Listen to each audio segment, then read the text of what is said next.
personas de Colombia, and guests from other places. Thank you. I would very much like to do this whole presentation en español, pero mi español es muy malo estos días. So it's going to be in English, and I'm sorry for that. But, it's been a long time since I studied Spanish, and after 40 years, it's rather difficult to remember. When I was invited by my friend Julian Calderon, he asked me to have this as a master class. And so I decided to put together a class on co-productions and on selling animation outside of Colombia or any other native country, because it's very evident from the other presentations and panels I heard today that there are many young, aspiring animators, producers, writers, and artists that are here in Colombia. And there are also many companies in Colombia. I think that we counted in the panel of Colombian animation companies this morning something like 30 to 35 companies. And that's terrific, and it's a great homegrown industry. And many people talked about that this morning. But what I'd like to talk about is opportunities, both for companies within Colombia to export their products outside of Colombia, and also to co-produce and partner with production companies and producers outside of Colombia to take products, whether they're developed here or produced here, to the worldwide market. Just to tell you a little bit about myself, I have been in the animation industry for about 40 years, working at many major studios and companies. The first TMS was a Japanese company called Tokyo Movie Shinsha, and they developed and produced many shows. And the first project I worked on there was a film called Akira that's quite legendary and is being remade as a live-action movie by Warner Bros. Today. And so through the years, I've worked in those different positions, which only prove two things. Number one, that I've been around a long time and I'm very old. And number two, that I can't hold a job. So for the last 10 or 12 years, I've been out on my own as an independent producer, working principally in animation production for television and film. And these are some of the projects that I've worked on in my career. Some shows I'm sure many of you have seen. After 40 years, I have a rather extensive list of credits and shows that I've worked on. And this is just an example, and I've been very fortunate to have worked with some of the great animation talent and producers and animators and writers working in the field in the US and elsewhere. So before I get into the master class, I just want to thank the MINTIC, the Ministry of Technology, Information, and Communications, for sponsoring this event and making it possible for this entity to put on this event for everyone here. And I'd like to thank also the SIGGRAPH chapter here for hosting me and taking care of me while here. And in particular, I'd like to thank my friend Julian Calderon for inviting me to come and see you all. So with that, let me start out by saying that there's nothing that travels better than animation around the world. Shows that are produced in the US, in Europe, in Japan, and even in Latin America can be exported. Nothing dubs easier or is accessible to both kids and adults than animation. It has a worldwide appeal. And there are great writers, artists, and production staff really around the world. And I've been amazed since I've been here the last few days in Colombia when we did a portfolio review yesterday. And it was a group of young artists. I don't think anyone there was perhaps not even close to 30 years old, but they all had extraordinary work. I think 3 of the 6 or 7 that we saw could work in any studio around the world. Their professional work and their talent really stood out, and the others had great talent and great potential.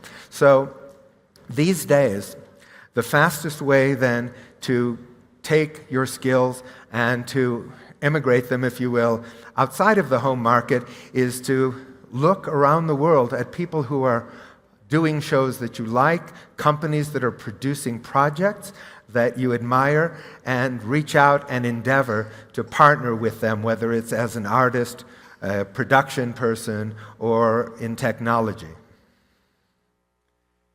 Animation, and I realize that SIGGRAPH for the most part is dedicated to people on the technology side of the graphic arts, but to make a successful show or a film, it really starts with the script. There's a saying that we use quite frequently, saying that if it's not on the page, it's not on the stage. If it's not on the page, no matter how good the animation is, the product will not be successful.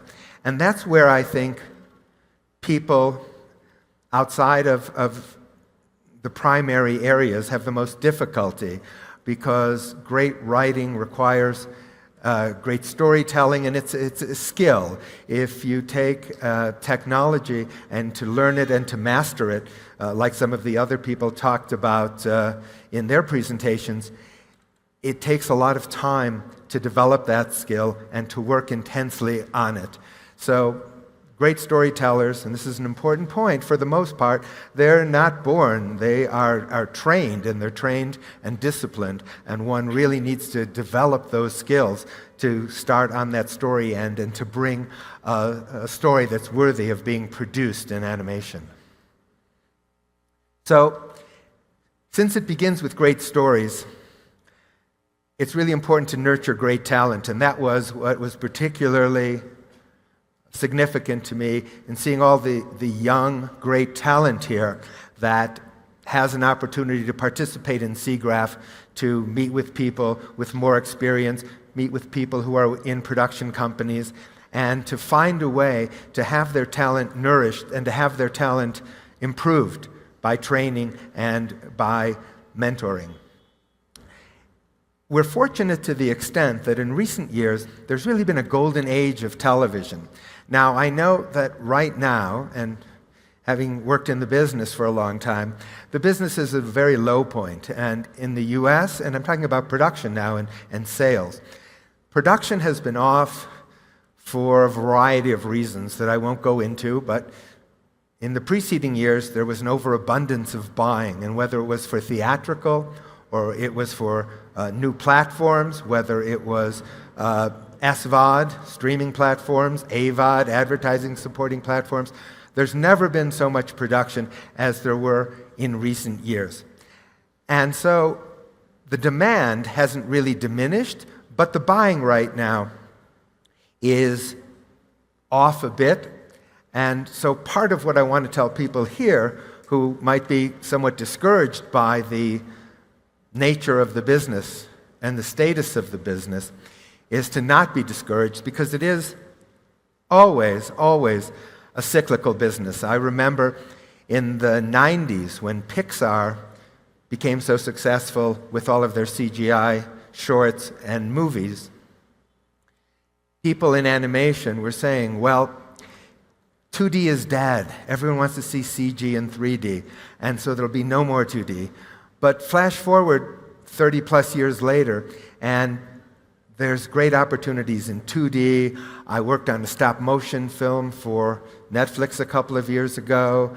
I saw some interesting cutout animation here in Columbia yesterday. There's never been more techniques to use, and all of them are important tools to have in a writer, director, creator's toolbox to really bring the vision of the creator to life and to make the show shine. There's been a lot of talk here and before here and everywhere about artificial intelligence and the negative impact that it will have on our business, the business of animation.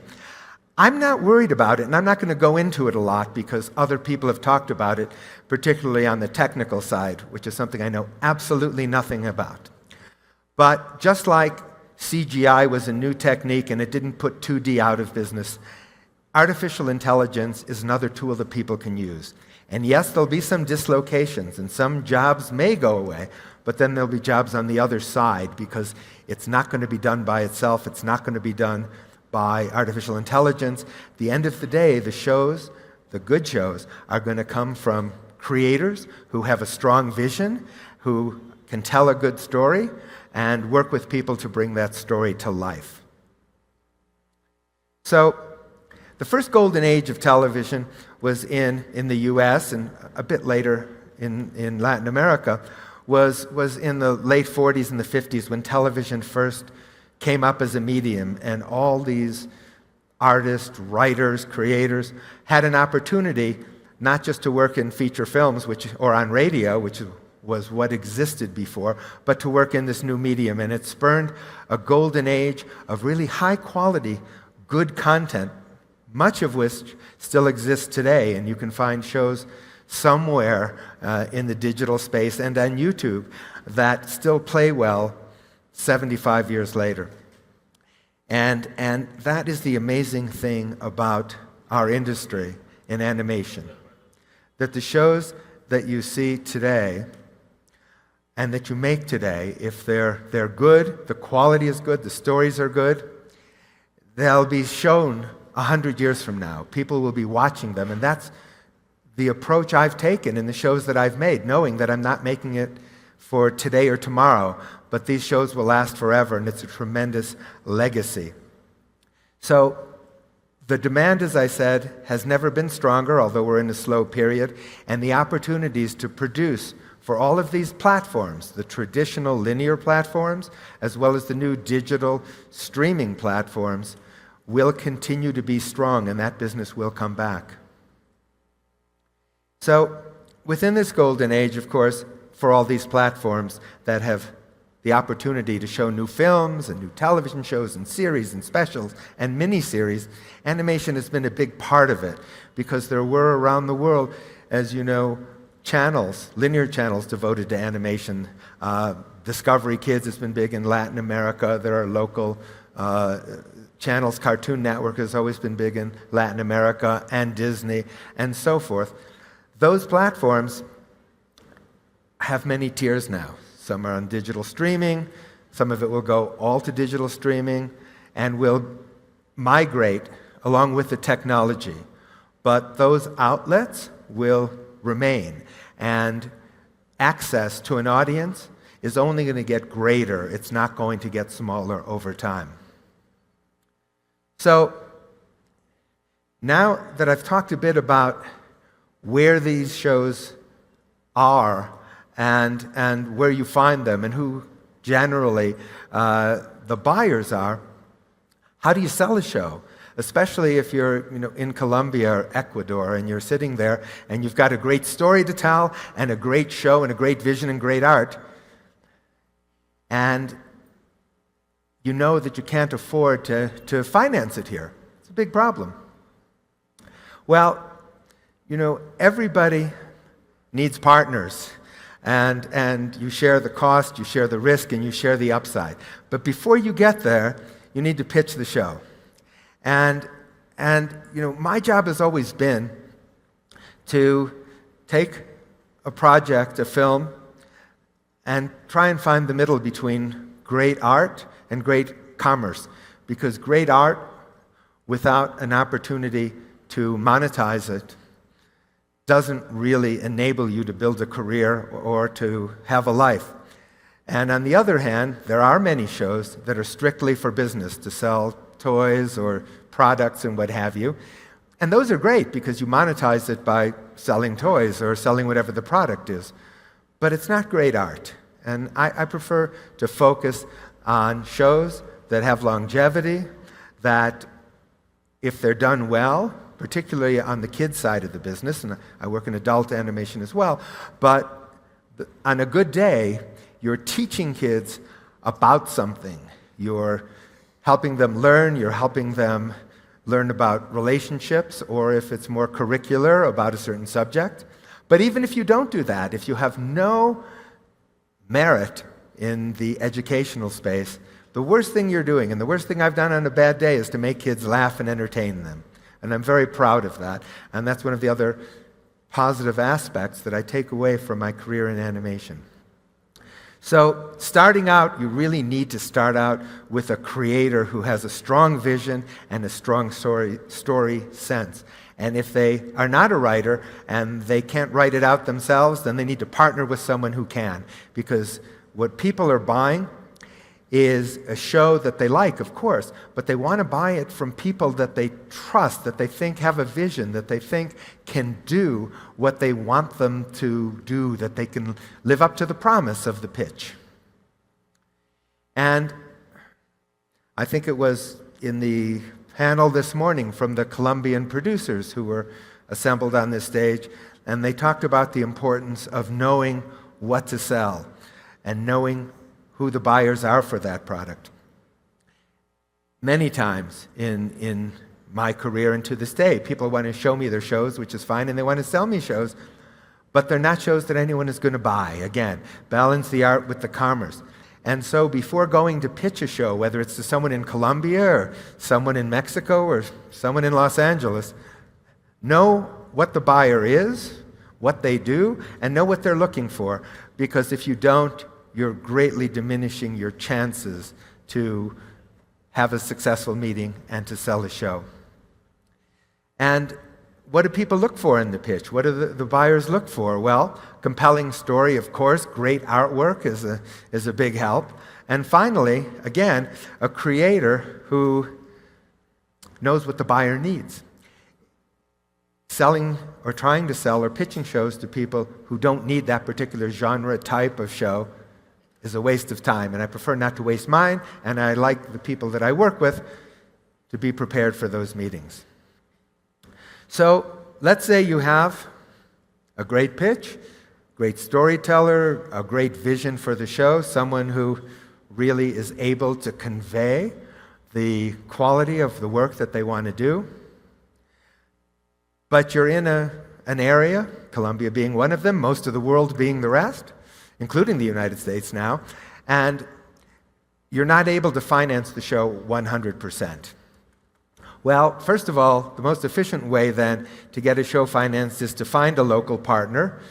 Sticking with animation, find a local production company like Team Toon or like Entretenimiento or one of the other 30 companies. Have someone here that can work with you to put together a co-production. And that holds true for live action and animation, but finding another territory that can contribute to it. These are just some shows that were international co-productions, and they're over the countries where they were co-produced. And the reason that these countries in particular, and it's not a list to memorize, it's just an example. There's something like 33 countries in the world that have co-production treaties. France is one of the biggest, Canada, Australia. And what that means is that there may be tax credits, there may be subsidies, there may be other financial incentives to produce with a company there, and so it might greatly reduce the final cost of production or allow you to put more time, energy, money, and quality into the production. Again, this is just a list to demonstrate it, that there are these opportunities out there which a lot of people either don't know about or don't know how to access. So for those of you, and there are many students in the room who really aren't familiar with co-productions and co-production treaties and co-production deals, the definition of them is very simple. It's two or more companies, two or more partners working together to produce a single show. And in the instances where you're seeking those co-production partners, generally you look to the countries that have the best incentives. And just to give you two examples, in Montreal, in Quebec, Canada, until recently, you could get tax rebates and credits worth up to 40%. Now they've gone down to 30%, which is the federal credit, but if you can find a Canadian partner who wants to be in business with you for a particular production, before you sell it anywhere, you can get 40% back. So if your budget is $1 million, right away you've got 400. So it makes getting the rest a little bit easier. So knowing a little bit about where those opportunities are and the companies within them that can access these benefits is very important and very significant. So here's a bit of info, not of the shows that are co-productions, but of the countries that have co-production treaties. The US really doesn't, because everyone thinks that, we American gringos are super rico. But that's not exactly true when it comes to production and finding funding for production. But we often partner with countries that are indicated here. Some you might not think of: South Africa, Ireland, big treaty country. Ireland also is probably around 40%. So even for a US company, even though we can't bring a treaty, we can bring some money, and if we have a partner with 40%, it's a huge benefit. So let me just go through then what the advantages and disadvantages are, because of course not everything is wonderful and they hand you 40% of the money and say, vaya con Dios, they want something for it. So the good part of it is you get money, and it goes on the screen and it goes into the production. So that is a huge benefit, and also gives you the ability to share the cost, whatever the remainder is, to spread the risk between two or more companies, so to protect your downside. And then finally, to collaborate with another company that does quality work and that has animators, directors, producers, other talents that can really plus up the show. So, again, in the advantages, you can maximize the value of those if you have two co-production partners. It doesn't help Columbia, it doesn't help the US, but if you're a French studio and then you have a project that you co-produce with a Canadian studio, so one has 40%, the other has 30%, now you're 70% financed, and you have the rest of the world to sell, and you have a small gap. So sometimes, for example, if you took a piece of IP and took it to a Canadian company that wanted to participate in it, they could potentially take it to a French company. French company wants in 70%, and you've got a good chance to close. So again, it's not something you need to memorize, but it's something to keep in mind in the future, that these opportunities exist. Disadvantages, because as I said, nothing comes totally free. It's often difficult to negotiate these deals and to find a balance between the partners. So you've got, and especially when you're not speaking the same language, and especially when you're dealing with the French. But that's another issue. The main issue is that it takes more time to prepare for a co-production, and one needs to be more patient, certainly more patient than I am. And of course, if you're doing co-productions, say between Colombia and Spain, where you don't have that language difficulty, you have a time difference, and of course, the problem with that is that if you're reviewing work and sending it back and forth, you lose a day one way or the other, so it adds to the production schedule. You have, and it's worse if you're doing a show between, say, a French and Canadian company, because you have the time zone, but you have to translate the language too for scripts or retakes or what have you. And if you add more time to a budget, of course, you're adding more cost. So if you have 70% of the budget that you've got from the co-production, maybe 10% of it is going to go to the additional costs. So you have to keep that in mind. Also, well, I just mentioned, the costs of co-productions, again, is more than it would be if you did it just yourself in one place, because of the logistics and the time zone and the additional things one needs to do. And also, as I talked about in the pitch, part of the presentation, maintaining the vision of the creator when you're dealing with a partner who may have their own ideas is more difficult than it would be doing it on your own. And working with partners that you haven't worked with before is by its nature somewhat difficult. So, in order to make a co-production successful, what do you really need to do? Well, first of all, it's to develop a relationship with the co-production partner. And to date before you get married. Because it's one thing to make a business deal, but it's another to work with people you haven't worked with before, and it's a total other to share a vision of a show. So one really needs to take the time to get to know the co-production partner and to understand what their needs are, what their interests are, and how they view the show that they want to produce on their end of the production. So, taking that co-production then, going back to what I said before, now you've got 2 countries, maybe even 3. There are 3-way co-productions.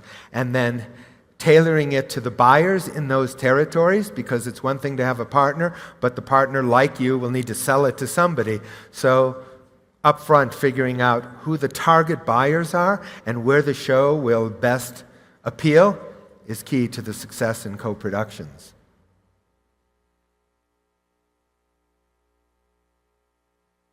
This is an important part, too, where I've seen many co-productions go wrong. The deal needs to be balanced and needs to be fair to both parties. And if you're dealing with countries that have more money and have more assets, what have you, the tendency might be for them to try and make the deal more favorable or the business transaction more balanced towards them. That always leads to trouble because at some point, the resentment from having an unfair deal is going to be particularly noticeable and will probably have a bad result in the end. So, keeping in mind that a fair and balanced deal will lead to the best result should be an incentive to do so. Also, in many co-production deals, because they're 2 different artistic entities, there's a tendency to make things subject to mutual approval of both parties. That never works because the creator vision, and that's really where the final say should be, but somebody needs to have the final say, or you end up having a compromise production that doesn't either meet the vision of the creator and probably not the buyer. So it's very important to make sure that one party is entitled to make the big decisions. So here are the takeaways from all of this that I've just thrown up there on the screen, that animation is far and away the one medium that travels best around the world, whether it's for theatrical, whether it's for television, whether it's for streaming, and if it comes to translating and dubbing and what have you, nothing is easier or more efficient to do than animation. I still consider this a golden age. It's not exactly a golden age for buying, but it's a golden age. When I started in the business in the last millennium, in the US there were 3 networks. By the time I got to college, no, I was out of college, there were 4. And each of them had on Saturday morning a block of animation from 8 a.m. to 12. So it was 4 hours, and they were half hours, so there were 8 slots. 8 slots times 4, there were 16 shows at any given time. But now if you look at a buyer like Netflix, even where they've cut their buying way down, alone they do 16 shows a year, more than. And so you have all of these streaming platforms, you have the linear channels still, and you will have whatever technology comes next. I don't know what it's going to be, but the business is evolving, and the evolution of it is revolutionary. It's not a slow evolution, but it's a fast revolution. So the barriers to reaching an audience have never been lower than they are now. They'll be even lower still in the future. And the challenge then is not to how do you take a product and show it, but the challenge is how do you accumulate an audience with so much out there to see your show, to find your product, and to make it a successful show from an artistic and a commercial point of view. So, going back to the beginning, great stories, compelling art, and a creator with a clear vision of the show they want to make and what it looks like and where the stories go and where they lead through the first season and the second and maybe even the third is really key to any show. It starts with the story. Being again in Colombia and being outside of the the major territories where there's the most opportunity to raise funding. The best way, and I'm talking now about taking shows to a broader audience, is to find a local partner that you like to work with. Of the many talented companies here, even though they're very talented, of course, it's not a large market financially, but find a good partner. And if you're looking to do a show that can be shown around the world and that needs additional funding, to work with them to find a co-production partner that will be interested in working together. And frankly, given the talent that I've seen here, I think there are a lot of opportunities for people to work with the talent here in Colombia on shows outside of Colombia. And that is my presentation, and I left time for questions, so please be my guest.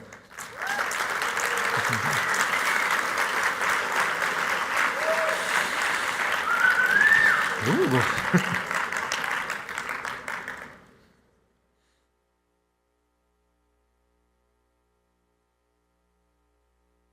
There was a guy who had a question.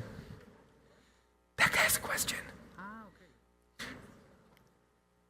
Ok, vamos con la primera pregunta. Dice que quiere una del público, ¿verdad? From the audience, right? Okay. However you want.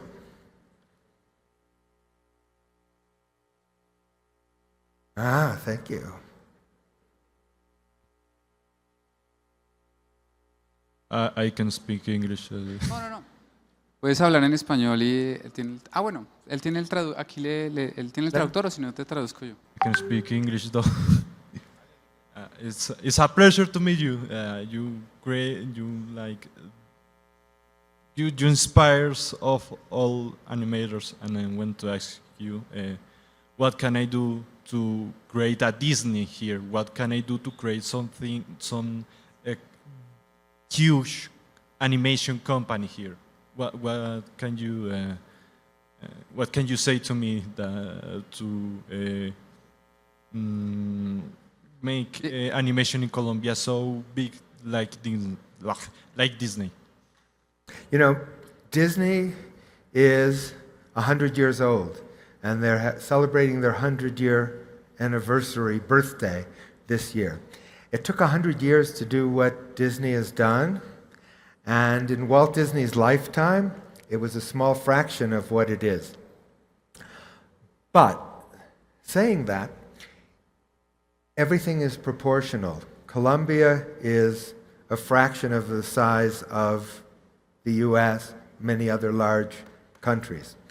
So, what I would say is, the best thing you can do here to build as large a company as possible is to, because there's no shortage of talent, is to assemble a great group of talent, build that talent, and because the local market itself is not financially able to support a huge company like that, partner with key companies around the world. There are many there, and share the responsibility of developing, producing shows, and of financing them. And that, I think, is the best way to achieve the largest, best studio you can within Colombia. Okay. ¿Alguien más tiene preguntas de pronto? Y luego vamos con la persona de allá, por favor.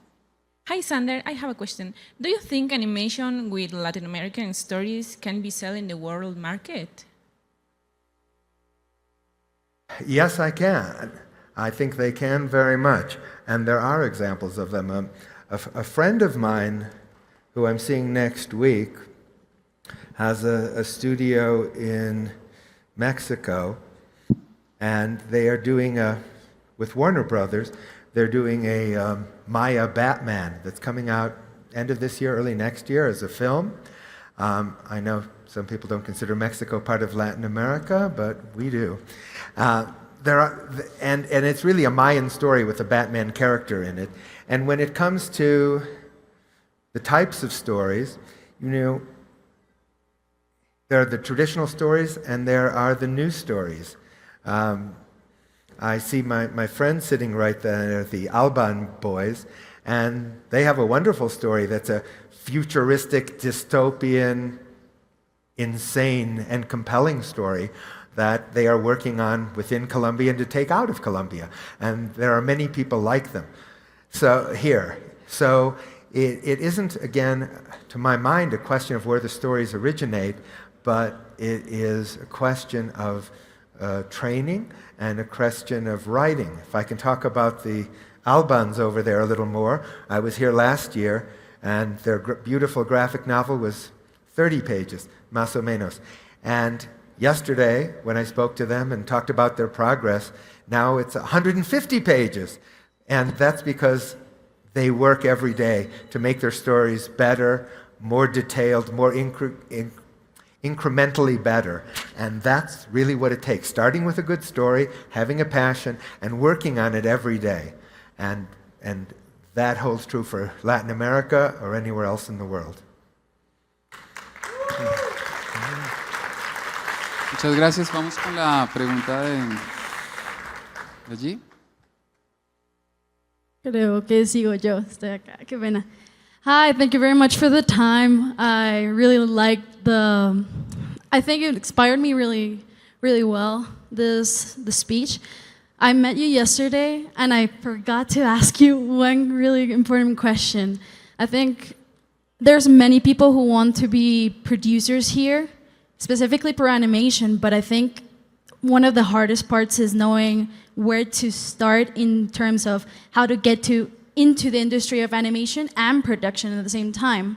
I think in Colombia what happens is it's easy to do live action, it's easy to get to this industry, but animation, slowly and steady, it becomes something more, closed up in my perspective. So what would you recommend for new, let's say, the people who inspire to be producers for animation, and how to get into this industry? Like, what path would you recommend? Well, Gabi, I think that the answer to that question isn't dissimilar from what we talked about yesterday, which is you're finishing your education at the university. You've got as much as you can get now in a background from your education, and you're looking for an internship here with an animation company. As I said, or as I repeated, there are over 30 animation companies here in Colombia, starting out first out of college with an internship, or finding any job in television, anywhere, an internship or a job is where you have to start. I started 100 years ago at a television network. I did nothing in animation at all, but I spent some time learning about the television business, and I looked around at what was interesting and where I could build a career. And animation, I seemed to be good at it, and it seemed to be good to me, and I liked it and had a talent for the medium. And so I said, okay, now how do I get in there? So I think it was in one of the presentations yesterday where they were quoting a ancient Chinese philosopher that a 1,000-mile journey begins with one step. You just have to get your foot in the door somewhere and build from there. There's really no shortcuts unless your family is very rich, and mine isn't. Thanks, Gabby. Gracias. Tengo una acá de las que han enviado por la cajita de Instagram. I have one more question. Sure. And it's about which animation series or feature film inspires you to enter into the animation world? Inspired me? I loved as a kid Tom and Jerry. The first Tom and Jerry came out in 1937, and by Joe Barbera and Bill Hanna, who I had the great opportunity to work for in their last years, and I was able to produce more Tom and Jerry's. It inspired me a lot because it was very interesting, very compelling, very beautiful, and there was no dialogue. And that is the hardest thing to do in animation, if you think about it, to put enough. The acting in animation comes from the pencil or the stylus today of the animator, and all the acting is done coming through those fingers. And there have been very few shows that have been able to build a successful audience and to really gain popularity that had no dialogue. Tom and Jerry is one of them. There was one out of France that did quite well called Augie and the Cockroaches that I thought was pretty good. And then, of course, Mr. Bean from the UK, which is fabulous. So that really inspired me because nothing in animation is real. It's all magic. In live action, you're limited to what's in front of the camera. Now, of course, many live action movies these days, like Avatar, is really an animated film with a few scenes of live action in it. But put aside that evolution, animation is magic. Nothing exists. So if you can take an animator and have him put in enough acting with no dialogue to make it as interesting, as funny, as compelling, as engaging as actors with dialogue, that to me is a miracle, and that's why Tom and Jerry is so special to me. Okay, fantastic. Thanks. Hey, you want to take a couple more? We have more time if you want. There is time for 2 more questions. I think. ¿Alguien del público de pronto? A ver, aquí. Por allá. Bueno, pero entonces. Bueno, ya voy para acá. A ver, ¿de aquí quién? Sí, claro. El micrófono. Ajá. Hola, Juan. Hey, Sander. Sander, this is a question that's I think it's been sounding in many producers and animators around, not only Colombia, but pretty much worldwide right now. There's a huge crisis in terms of the industry. There are many people who are getting discouraged and who I also know who are pretty much abandoning the dream of becoming either an animator or a producer in the industry. They have this fear that they don't want to break through or they cannot break through.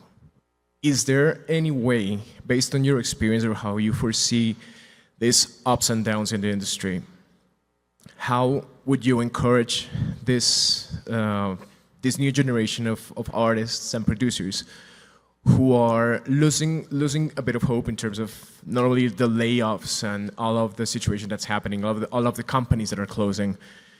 How would you see like this gleam of hope for the new talent that are aiming to break through in the industry?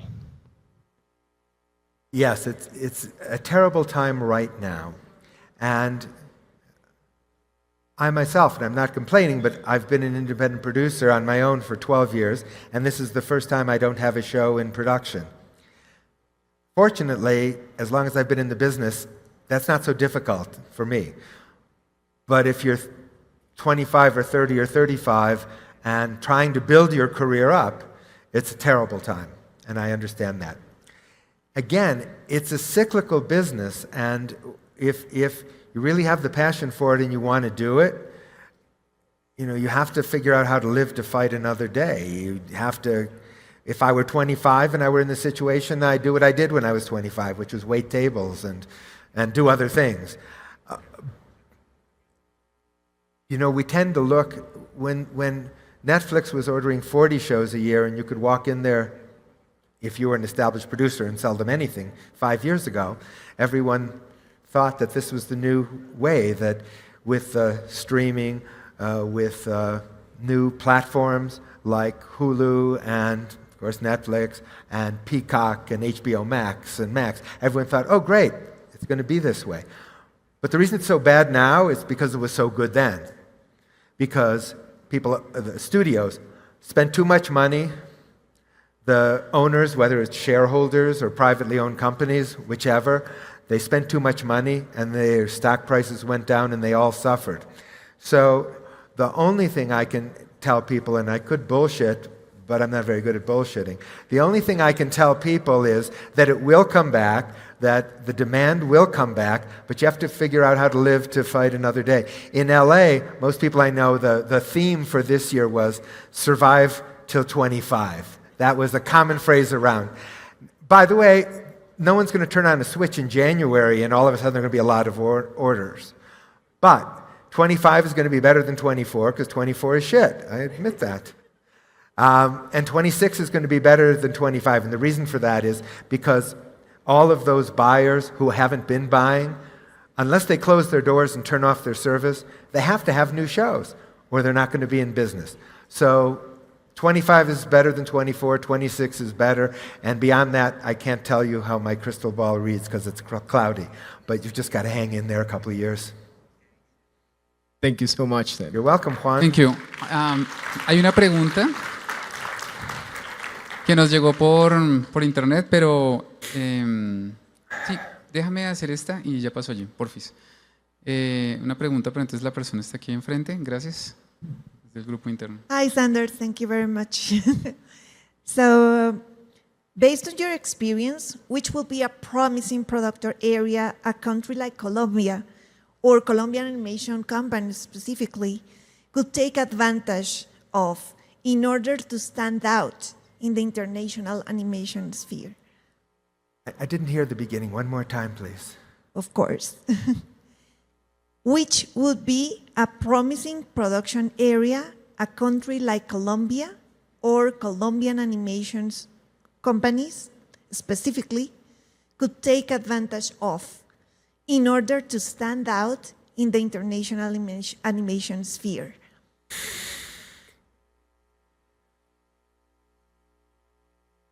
Great creators, great animators will always stand out.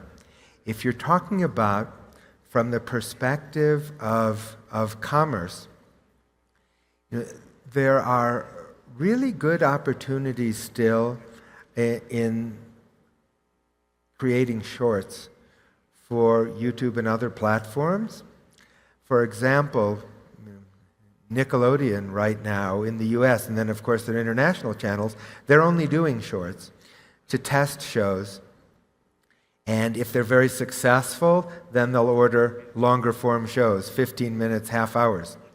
So while there isn't a huge amount of money to be made in shorts, I would be looking around at companies to partner with that have new, fresh ideas that lend themselves to 3 or 4 or 5 minutes each, and focus on those right now because they cost less, there's more demand for them, and they open the door to larger, more profitable productions in the future when there's more money available. Hi. Here. Yeah, this is Hello. the last question, the really last question. So you talked about the importance of like creativity and being passionate and like the artistic side of animation, but also there's the marketing side of animation.